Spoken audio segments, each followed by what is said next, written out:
Olá, é com muito prazer que recebemos hoje aqui o bispo da Diocese de Tubarão, Dom João Francisco Salmo.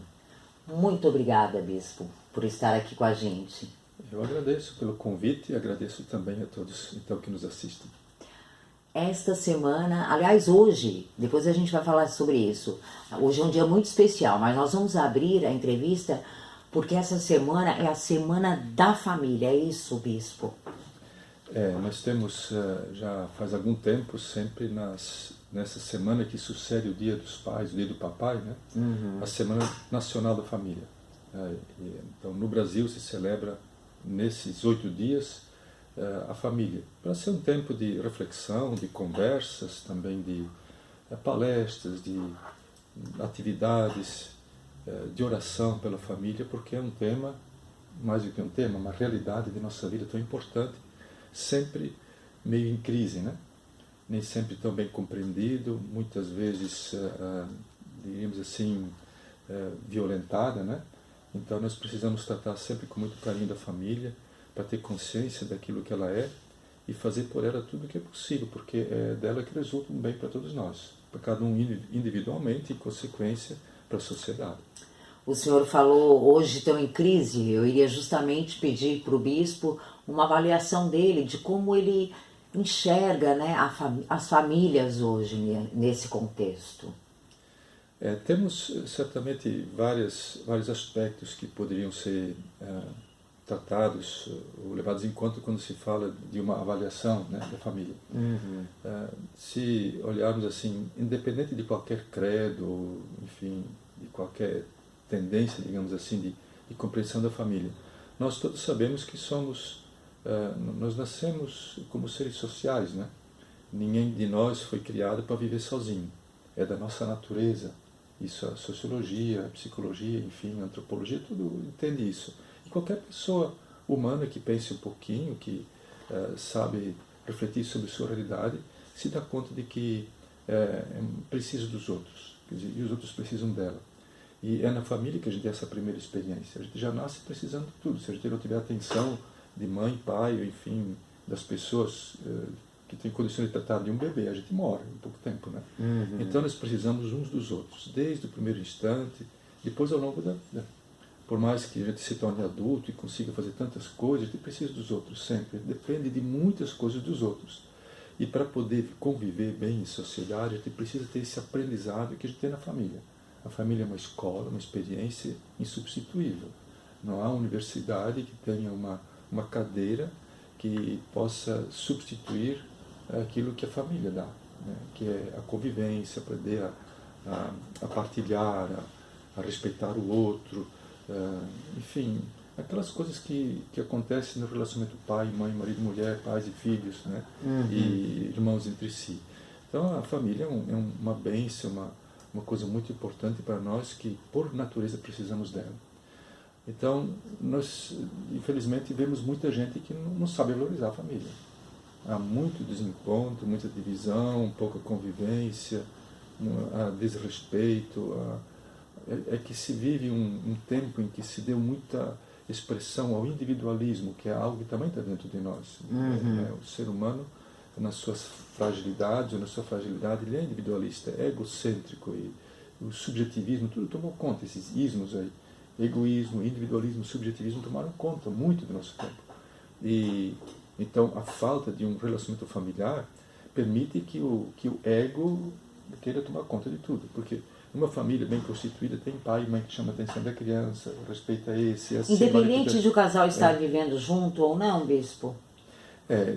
Claro. Quando o senhor fala em família, né, o pai e a mãe, mas é a realidade dos tempos atuais, né, a questão do divórcio e dos pais não viverem mais juntos. Mas creio eu que dá para manter a família mesmo assim. O que o senhor acha sobre isso? É claro, o ideal seria que o pai e a mãe, marido e mulher, se amassem, superassem suas dificuldades e criassem o melhor ambiente possível para si mesmos e para os filhos.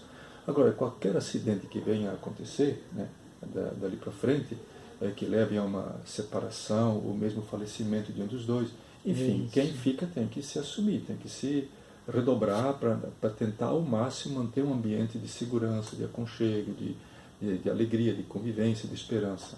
Então, por isso eu dizia que a família, para muitos, ela não é considerada. Para muita gente, está nem aí, vai viver a sua vida. Então, vive triste no fundo, né? Desafoga a sua necessidade de afeto, de atenção, de convivência em coisas que no final iludem, né? E tem-se depois consequências graves para a sociedade. Agora, do ponto de vista também da fé, para nós cristãos, né? O cristão sabe, né, pela fé, que o ser humano, como diz a Bíblia lá na primeira página, é criado à imagem e semelhança de Deus. Deus também, Jesus nos revelou isso, é uma família. O Pai, Ele, Jesus e o Espírito Santo, são três. Então, a natureza divina é uma natureza comunitária, é uma natureza de família. Se nós fomos criados à imagem e semelhança de Deus, que ninguém inventou, está dito lá na Bíblia, então significa que a nossa natureza é comunitária, ela é de família. Eu dizia antes, a sociologia e a antropologia comprovam isso, né? Mas a experiência também mostra, e a fé vem comprovar também. Então, do ponto de vista da fé, nós temos necessidade de conviver. Daí que Jesus diz que o resumo de tudo que está na Bíblia é o mandamento do amor. É o amor no sentido do amor mútuo, é de um pensar no outro, de um querer o bem do outro. Olhar o próximo. Isso, é o amor ao próximo, amor a Deus e amor ao próximo. Então, toda essa necessidade que nós temos de amar e ser amados, ela vem do fato de que quem nos criou foi, uma definição de São João, evangelista, foi o amor, Deus é amor. Fomos criados por amor, né? que Ele nos criou por amor. Fomos criados segundo o amor, quer dizer, a imagem e semelhança de Deus que é amor. Fomos criados para amar e ser amados. E de todas as formas, o que nos identifica é ser criaturas que precisam conviver numa relação de amor verdadeiro. São João diz que amar é dar a vida. Então, amar não é só o gostar. Eu posso e devo amar mesmo quando não gosto. Quer dizer, eu devo amar até os inimigos de Jesus. Então, amar é eu ir além daquilo que é meramente atração, digamos, de gosto, de prazer. Eu vou por aquilo que é bom. Eu amo na medida que eu ponho um valor muito importante em destaque. Então, alguém pode dizer assim, eu não gosto do meu emprego. Eu me sinto mal no meu emprego. Mas eu vou trabalhar porque eu preciso do emprego, preciso de minha vida. Agora, mesmo que eu não goste, eu vou lá e vou trabalhar bem, eu vou atender bem as pessoas, vou cumprir com o meu dever, quer dizer, entendeu? Mesmo não gostando, vai fazer o possível para que crie gosto por aquilo, porque é o teu trabalho. Isso, ou pelo menos enquanto estiver ali trabalhando, que não prejudique os outros, que não prejudique a empresa, que não prejudique, enfim, que cumpra sempre bem com o seu papel, que aqueles que forem servidos com aquele serviço sejam bem servidos. Então, eu amo, significa eu vivo valores que estão para além ou que estão acima daquilo que são meus gostos pessoais. Uhum. Se eu não gosto, se eu não me sinto bem, ou se eu continuando ali, isso me prejudica, eu devo procurar um outro lugar. Mas enquanto eu não encontro um outro lugar, enquanto eu estou ali, devo fazer o melhor que eu posso. Eu estou dando só esse exemplo, poder para tantos outros, Sim. Dizer que amar é ir além daquilo que a gente gosta. Além do amor na família, o amor entre os parentes, o amor às amizades, o amor aos colegas, aos amigos. Aos pobres, às pessoas difíceis, mesmo aquele andarilho, aquela pessoa bater na porta.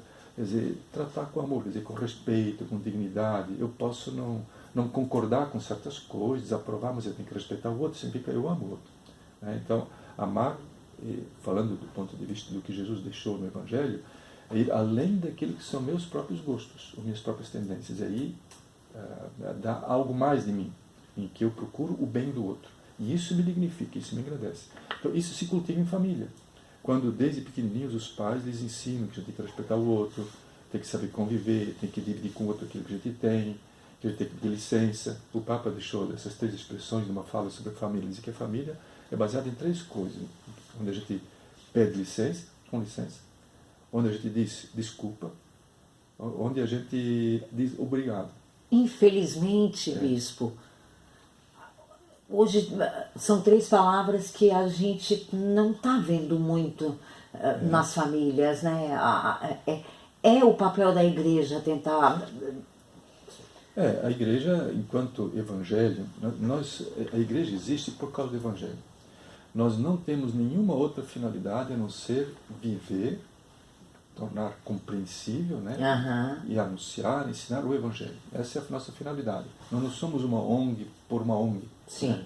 E também não é só por um ideal assim que alguém inventou. Nós temos o que Jesus ensinou como algo objetivo, independente da gente querer. Quer dizer, foi uma iniciativa de Deus dar-se a conhecer através de Jesus, o Filho de Deus. E então, quem entra em contato com Jesus Cristo, com aquilo que ele ensinou, com aquilo que ele viveu, entra em contato com algo que lhe vem de fora, não com algo que a gente imaginou, que a gente criou. Né? Então, Jesus Cristo é uma pessoa, é real, é alguém histórico. Né? Então, nós vivemos em função de Jesus Cristo, daquilo que ele ensinou. Ele nos enviou a levar isso adiante. Então, tudo que nós temos, a organização da comunidade, os ministérios ordenados, temos mesa vocacional, diáconos, padres e bispos, a vida consagrada, enfim, tudo aquilo que diz respeito à vida de igreja, suas atividades, só faz sentido em função daquilo que Jesus ensinou, que está em função do bem das pessoas, porque é para as pessoas. Né? Então é isso. Então, nós temos que fazer isso, esse é o nosso papel. Agora, não quer dizer que só nós fazemos o bem. Tem gente que até diz, eu não creio em nada, mas tem gente que faz o bem. Eu tenho que respeitar mesmo sem isso. crer. Tem gente que não crê, mas não posso dizer que faço mal. Né? Entendo. Talvez se acreditasse, podia fazer outras coisas com sentido maior, podia fazer o bem. Como também tem gente que crê e acaba fazendo mal. Entende como é? Quer dizer que não é pelo tão fato... complexo, né? Não é pelo fato de eu acreditar que automaticamente eu estou garantido que sempre vou fazer o bem.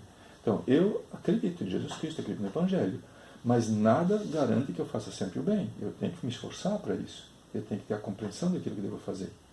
Como uma pessoa que diz, eu não creio em nada. Mas ela tem dentro de si uma índole boa. Ela tem uma boa educação, de bom trato, então ela faz o bem. Com isso não quero dizer também que tudo está bom. Né?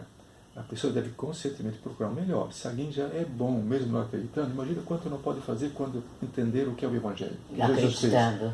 Vai fazer muito mais, porque vai entender muito mais do que é o amor. Então, ela já tem uma predisposição boa, tem uma natureza boa, e ainda vai viver e agir segundo um conhecimento novo que ela não tem.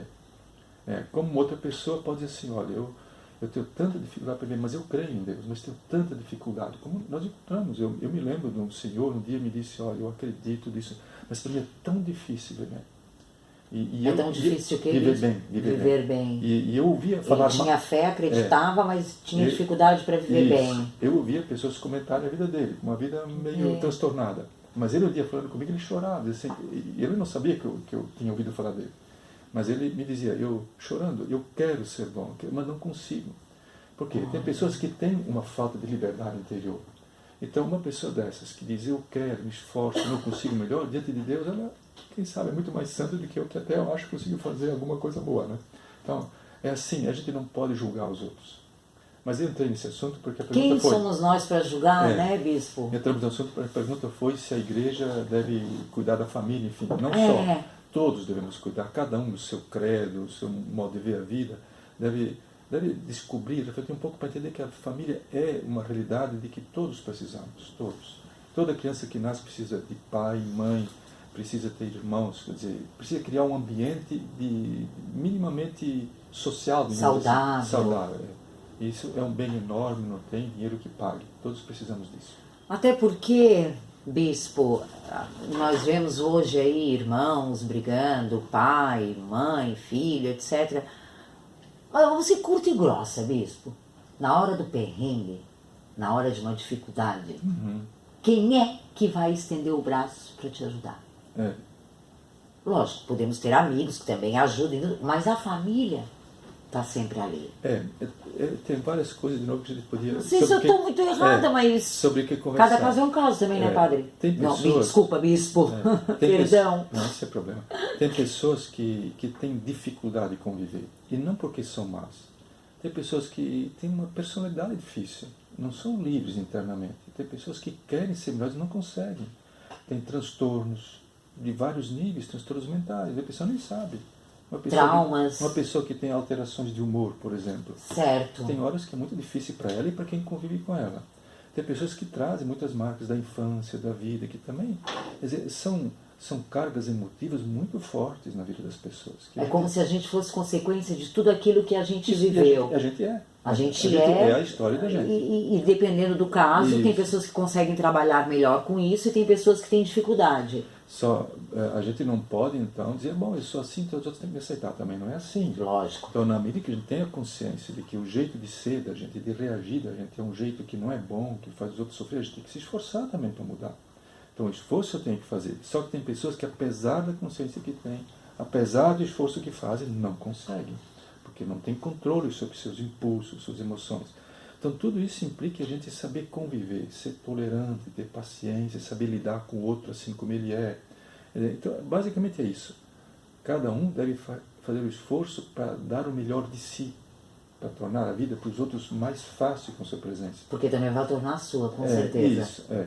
E, por outro lado, também se deve saber lidar com o outro que não consegue. E, em outros casos, também ajudar o outro a mudar. A correção fraterna, por exemplo, também é do Evangelho. Às vezes o outro precisa mesmo de ser encarado, dizer, fulano, como é que é? É aquilo que o pai e a mãe fazem quando olham fundo no olho do filho e dizem, meu filho, basta. Porque aquilo é por amor. Isso, mudou agora, não pode mais ser assim, porque às vezes é capricho, é teimosia, sabe? Precisa mesmo de uma encarada, né? Porque amar e educar não é passar a mão na cabeça, né, Bispo? Tem que dizer um não, tem que falar sério. Então, quantas vezes a pessoa ganha muito porque alguém lhe disse a verdade? Tem que se acordar. Então, a vida ela não é assim tão simples, ela é complexa. E a gente precisa saber se colocar nas mais diferentes situações, né? A vida é assim, ela é bonita exatamente por isso, né? E todo mundo procurando. E ninguém pode dizer eu sou melhor do que os outros. Como é que eu posso dizer que sou melhor desse do que aquele? Eu não posso dizer. Eu só posso dizer do meu esforço. E também posso, quem sabe, dizer, e devo ter consciência daquilo que são minhas fragilidades. E devo dar graça a Deus se alguém vem e me faz ver algo que eu não conheço em mim, que eu não percebia. Quantas coisas que eu já pude mudar na minha vida porque os outros me fizeram ver. Foi uma crítica construtiva que talvez a gente não enxergue, mas que a gente passa a ver de outro jeito, que vai nos ajudar muito. E a família, de novo, é um espaço em que isso pode ser feito com muita liberdade.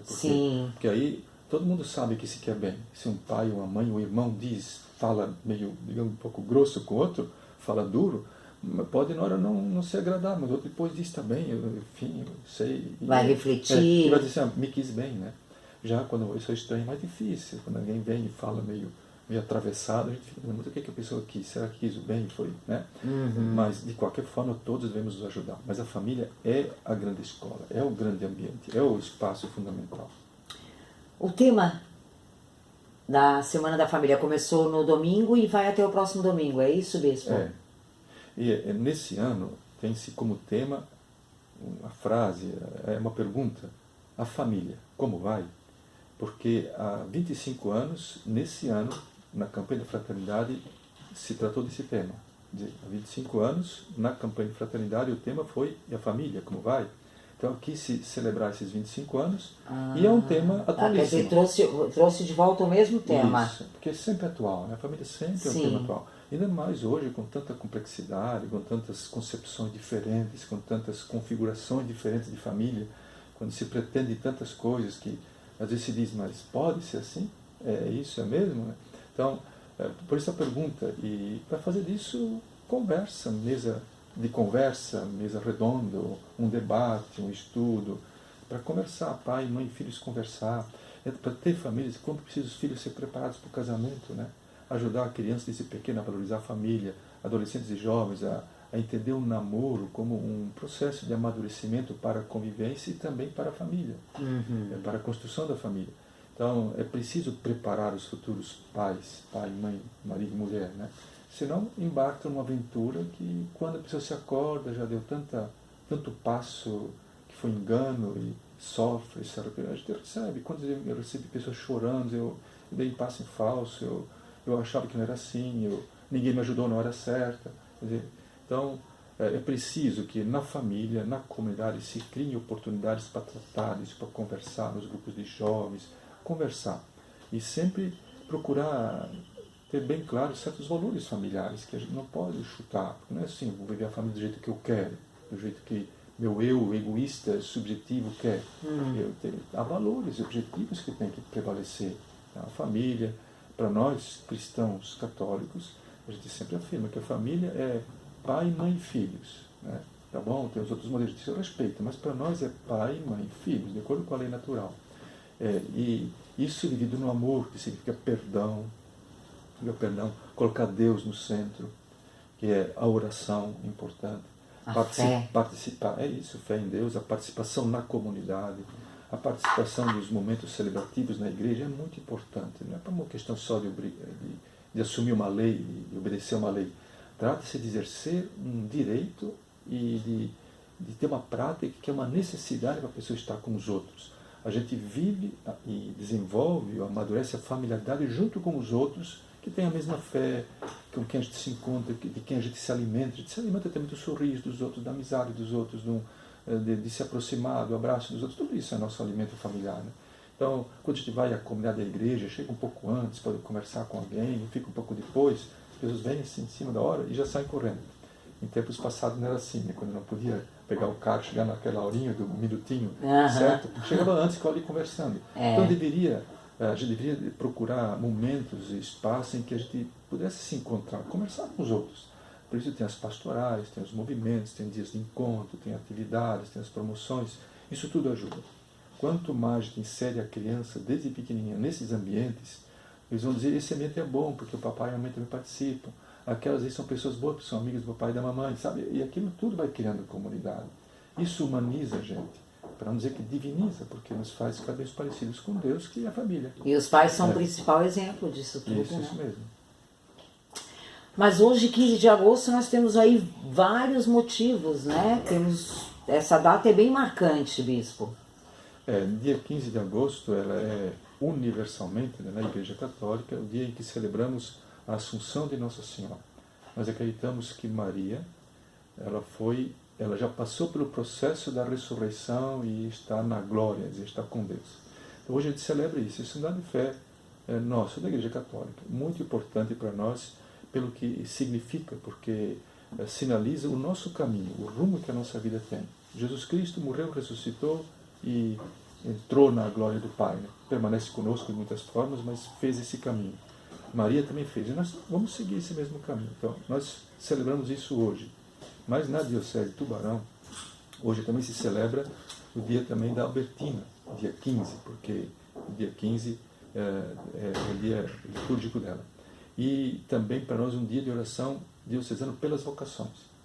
Nesse dia foi instalada a Diocese de Tubarão, em 1955, né? Hoje, então, é o aniversário de instalação da Diocese de Tubarão, que ocorreu em 1955. Em 55. Em 1964, nesse dia, foi inaugurado o Seminário Nossa Senhora de Fátima. Em 92, tomou posse Dom Hilário, se não me engano foi em 92, né? Ele tomou posse aqui da Diocese de Tubarão. E o que mais? Eu até vou dar uma olhadinha aqui, que eu tenho essas datas aqui. Como essa data ela é tão significativa e tem várias comemorações aí que o bispo está com uma lista enorme aqui. Então, Dom Hilário tomou posse aqui como bispo diocesano em 1992. A diocese foi instalada em 55, o Seminário Nossa Senhora de Fátima foi inaugurado em 64 e nós então temos hoje também o dia de oração pelas vocações. Em 1958, também nesse dia, Dom Hilário foi ordenado padre. Também tem isso. Então, Dom Hilário tem umas coincidências nessa data. Nossa. Deve estar contente hoje, celebrando bem, mora lá em São Paulo. Uhum. Bispo, há quanto tempo em Tubarão?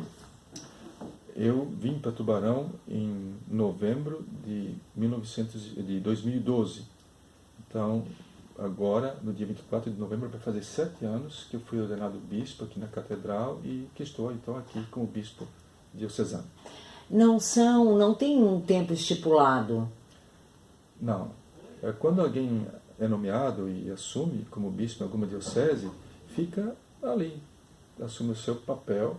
Se por alguma razão ele acha que não dá para continuar, saúde, qualquer problema, ele pode pedir para ser transferido. Mas a transferência vai depender do Papa, que afinal ele vai fazer o pedido ao Papa. Uhum. Se o Papa e a Nunciatura Apostólica, que é a representação do Papa no Brasil, e cuida dessas coisas, achar por alguma razão que precisa do bispo em outro lugar, ou que ele deve sair por alguma razão, então eles promovem a transferência do bispo. Perfeito. Agora, enquanto que não existe essa transferência, ou por morte, né, ou então por alguma razão outra qualquer, digamos por necessidade, a pedido do Papa, quando chega aos 75 anos, o bispo deve apresentar uma carta ao Papa dizendo que ele põe o cargo à disposição. Com 75? E aí o Papa o aceita, às vezes ele aceita logo, sim, por uma razão que deve aceitar. Às vezes ainda o bispo fica 2, 3 anos, até então quando se faz a nomeação, se dá a nomeação do novo bispo e ele é transferido. E quando o senhor veio para Tubarão, há 7 anos, no mês de novembro, Foi. o senhor, essa é a primeira vez que o senhor assume a função de bispo. Sim, quando eu me tornei bispo no dia 24 de novembro, e na mesma celebração eu fui empossado como bispo daqui. E o senhor veio de Florianópolis, se eu não me engano, porque eu Florianópolis, já tive a oportunidade, o grande prazer de entrevistá-lo em outra ocasião. Eu era padre do clero de Florianópolis, e trabalhava lá. E ali eu fui nomeado e vim para cá. O senhor nasceu onde? Eu nasci onde hoje é São Pedro de Alcântara, município de São Pedro de Alcântara. São Pedro de Alcântara. Florianópolis dá uns 30, 40 quilômetros até o lugar onde eu nasci, um pouco no interior de São Pedro, num lugar chamado Barro Branco, comunidade nacional de Fátima, eu nasci lá. Perfeito, perfeito. Mais alguma colocação, bispo? Fique à vontade. Olha, eu não sei também quanto tempo de tempo ficar falando aqui, mas nesse contexto todo dessa celebração, nós estamos no mês vocacional, né? Talvez seja bom para quem esteja nos assistindo saber que quando se fala de vocações, também nós na igreja temos um sentido um pouco diferente daquilo que se diz socialmente. Quando se fala assim, vocação, diz, aquela pessoa tem vocação para médico, tem vocação para ser chefe, tem vocação para ser um fazendeiro, tem vocação para... Tem tantas profissões, tantas atividades, ou vocação para cantor, tem vocação para artista, tem uma tendência artística para isso, para aquilo, né? Então, não é assim exatamente que a gente está entendendo a palavra vocação quando nós celebramos o mês vocacional. Porque, para nós, vocação, ela tem na raiz o sentido de chamamento, vocare do latim, né? Sempre que há um chamamento, há uma relação também com alguém que deve dar uma resposta, né? Se eu chamo alguém, o outro dá uma resposta. Se ele me ouve e não diz nada, é um tipo de resposta, né?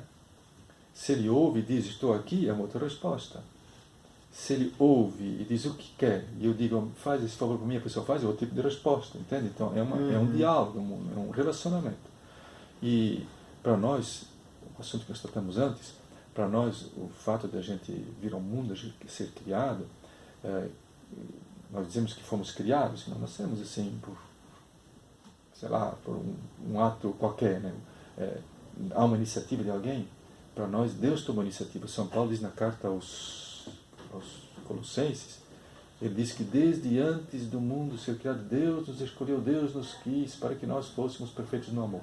Então, é de iniciativa divina. Deus tomou iniciativa, não perguntou para nós, porque não existia nenhum, mas nós não tivemos a possibilidade de dizer eu quero existir ou não quero. A existência, nós damos canto dela quando nós já estamos aí. Nem mesmo nos consultou depois de existir se nós queremos viver como um bichinho qualquer ou como pessoa humana. Então, o fato de existirmos como pessoa humana foi iniciativa de alguém, foi determinado por alguém, que nós dizemos que foi Deus. E nós, segundo a revelação, aprendemos que isso foi uma iniciativa amorosa de Deus. Deus foi por amor, nós existimos por uma iniciativa de amor de Deus. Serviu-nos do nosso pai e da nossa mãe, e então é uma iniciativa amorosa de Deus, o fato de existir. Então, a existência, vir ao mundo já é uma vocação. Quer dizer, há Deus, o chamamento, Deus me criou, isso é um chamamento. Comparando um pouco assim, um artista, um pintor, um escultor, quando ele começa a trabalhar, ele está chamando aquela obra, né? À medida que a obra vem, é a resposta, né? Tá. Agora, uma coisa mais profunda, mais misteriosa, né? É Deus que me fez vir ao mundo. Mas ele não me fez como uma coisa, nem mesmo só como outro ser vivo. Ele me fez, ele me chamou à vida de pessoa humana, a imagem e semelhança de Deus, me deu inteligência, me deu liberdade, me deu, portanto, a capacidade de eu distinguir, de eu entender, de eu fazer escolhas, até mesmo de eu me decidir a dar a vida para alguém. Isso nenhum outro animal. Se diz, o cachorro dá vida para o seu dono, faz isso instintivamente. jamais ele vai fazer isso sabendo que aquele ali é alguém por quem ele vai dar vida, vai morrer e vai dar vida por ele. Não sabe que vai morrer. Ele faz aquilo. É um instinto. Instintivamente. O ser humano pode dizer assim, eu sei que eu vou, eu sei que eu, permanecendo nessa atitude, por exemplo, digamos assim, a mãe está para ter um filhinho, sabe que se não abortar, o filhinho vai nascer, ela vai morrer. E como tantos casos já houve, a mãe está dando a vida pelo filho. Ela sabe, ela faz essa escolha, eu vou morrer, eu quero que esse meu filho viva. Então, isso é um exemplo muito grande, né, que impressiona os casos que já houve, para dar a vida. Mas há tantos outros, alguém que se joga numa situação, sabe, para salvar o outro, às vezes no afogamento. Quanta gente se afogou salvando o outro que estava se afogando. Nossa. Então, eu quero dar só isso para dizer que a pessoa pode tomar a decisão de fazer o bem. Essa liberdade, os outros animais, os seres vivos não têm. Só nós podemos fazer isso. Então, a liberdade de fazer isso nos é possível porque temos inteligência. E isso nos dá condições de amar. Por isso, amar é uma coisa muito grande que a gente aprende. A gente aprende a amar, é um exercício. Daí, de novo, se voltaria à família. É na família que a gente aprende a amar. É na comunidade que a gente aprende a amar. Quem vive sozinho se torna egocêntrico, egoístico, né?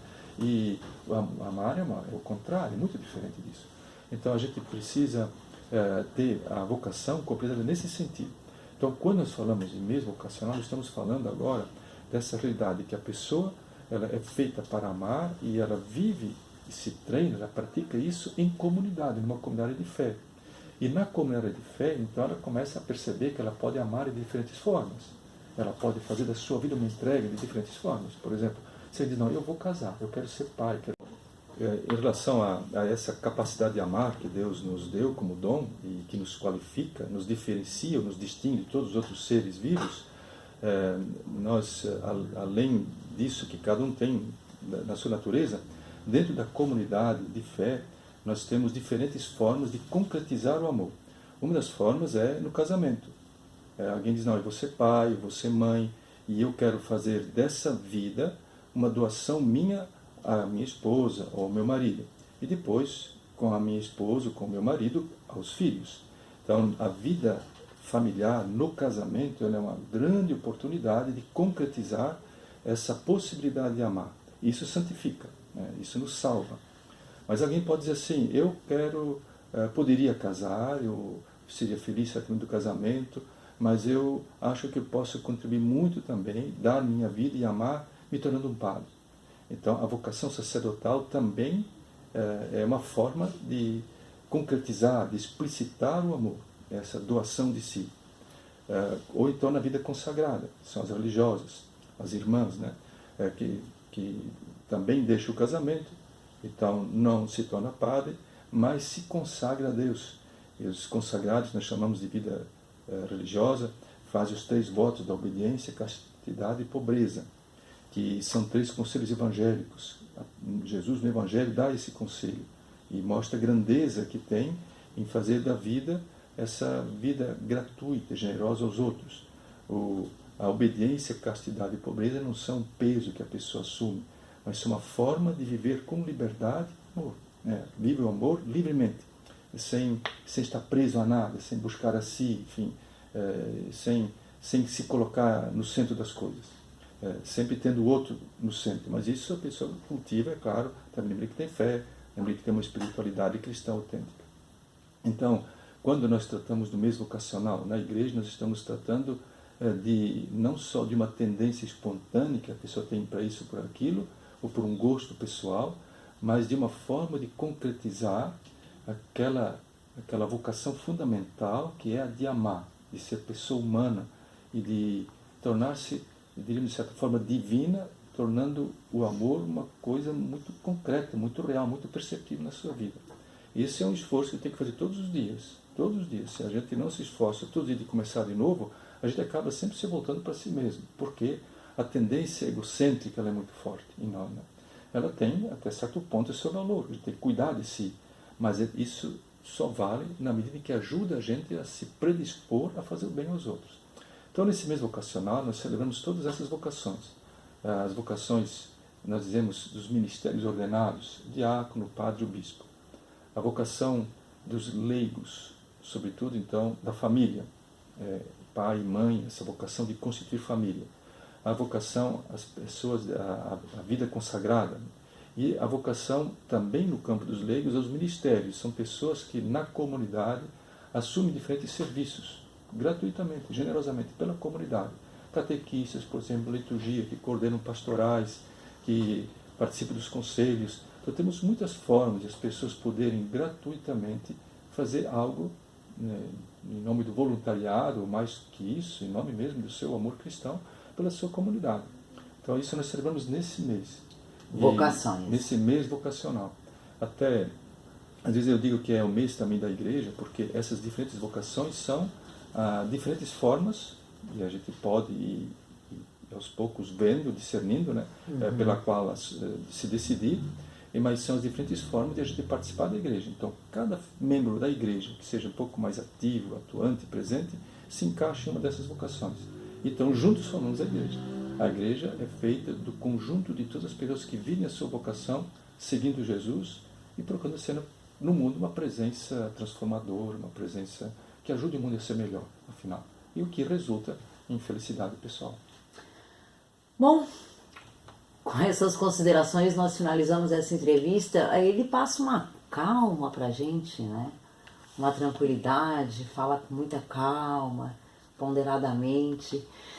Conversamos então com o bispo da Diocese de Tubarão, Dom João Francisco Salme. Bispo, não tem palavras para agradecer este momento aqui tão precioso com o senhor, com tanta sabedoria, com tantas explicações. Eu agradeço, porque é a oportunidade que me é dada de poder falar. A minha missão é isso. Eu não tenho outra finalidade a não ser eu passar para os outros um pouco daquilo que eu aprendi. Não se repete que Jesus dizia que muito será pedido daquele a quem muito foi dado. Então eu acho que muito me foi dado. Eu tive oportunidades que outros não tiveram. Desde criança, depois do seminário, muitos anos. Eu já sou padre há 40 anos, bispo há 7 anos. Então tive muitas oportunidades, né? E essas oportunidades me deram... São oportunidades que me deram a chance de eu aprender muitas coisas, né? E isso que eu aprendi, eu preciso passar para os outros. Não posso manter isso comigo, né? Então, essas oportunidades são sempre uma chance que me é dada e eu agradeço muito e faço com alegria. Muito obrigada mesmo, sempre de coração. Sempre às ordens. E com estes momentos de pura reflexão, nós encerramos a nossa entrevista. Até a próxima.